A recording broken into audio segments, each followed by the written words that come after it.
அன்பு வணக்கம். சபரிமலையில கரங்குத்தி அப்படிங்கிறாங்க. கன்னிசாமிகள்லாம் வந்து இங்கே வந்து முதல்ல வந்து இந்த தேங்காயை கொடுத்து இதில் வந்து கரங்குத்தி சுற்றில் குத்திட்டு போகிறாங்க. இதை உடச்சிட்டு ஒரு சுற்றிட்டு வந்துட்டு போகிறாங்க. இது வரைக்கும் பார்த்தீங்கன்னா சரியான ஏற்றம். கிட்டத்தட்ட அந்த டென்ட் நம்பர் வந்து 15 வரந்தடிக்கும். ரொம்ப அதிக ஏற்றம். நீலிமலை அடிவாரம், நீலிமலை உச்சம் கொடுக்குறாங்க பாருங்க. கரங்குத்தி அதை அப்படியே சுற்றி அதில் வந்து குத்தி வச்சிடுறாங்க. இதான் வந்து பார்த்தீங்கன்னா சபரி பீடம். கொஞ்சம் ஷார்ட் ஆகிடும், ஃப்ளாட் ஆகிடும்.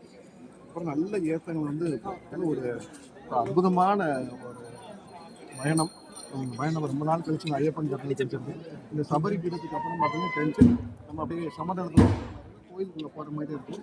இந்த டிராக்டரில் பார்த்தீங்கன்னா கோயிலுக்கு தேவையான பிரசாத பொருட்கள் எல்லாமே இங்கேருந்து கீழே இருந்து இந்த டிராக்டரில் வந்து கொண்டு போகிறாங்க.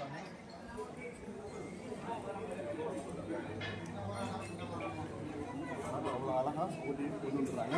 திருப்பி ரிட்டர்ன் போகிற வழி பார்த்தீங்கன்னா பம்பான்னு போடுறாங்க பார்த்தீங்களா.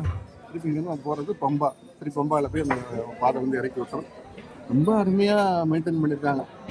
நான் ஒரு 15-20 வருஷத்துக்கு முன்னாடி வந்ததுக்கும் இப்பயும் ஐயப்பன் கோயில் என்டையர்லி டிஃப்ரெண்ட்டாக இருக்குது. சாமி சரணம் மக்கள் நல்லா சிறப்பாக ஆந்திரா, கர்நாடகா, கேரளா, தமிழக பக்தர்கள் தான் அதிகம்.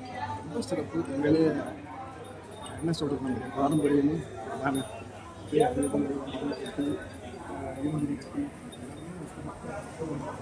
அந்த ட்ராக்ட் கொடுப்பாங்க. சிலிண்டரு, அரிசி எல்லாமே வந்து அவங்களுக்கு ஒரு தனி ட்ராக் அமைச்சிருப்பாங்க. ரொம்ப சிறப்பு. ரொம்ப நல்லா இருக்குது உண்மையிலே. ஐயப்பன் தரிசனம் சிறப்பு. சாமி சரணம்.